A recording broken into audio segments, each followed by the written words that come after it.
Assalamualaikum warahmatullahi wabarakatuh. Kita berada di kawasan Dir'iyah, Hayyut Tarif, kawasan lama dan kawasan bermulanya pemerintahan Arab Saudi sebenarnya.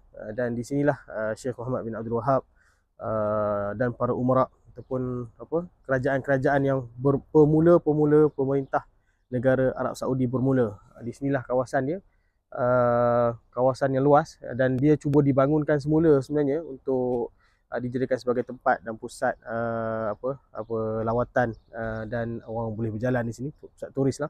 Dan di belakang sana, boleh pusing dengan saya, belakang sana dikatakan adalah tempat King Salman tinggal. Jadi dia masih lagi tinggal di kawasan sekitar, dan cuma di belakang sana sahaja. Okay? So inilah tempat dia, Dir'iyah, antara tempat yang menjadi tempat lawatan wajib bagi mereka yang datang ke kawasan Riyadh kan. Sini Dir'iyah yang lama, dan belah sini cuba pusing sikit.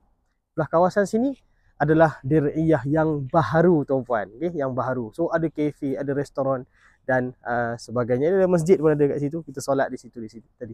So tuan-puan, selamat datang ke Riyadh.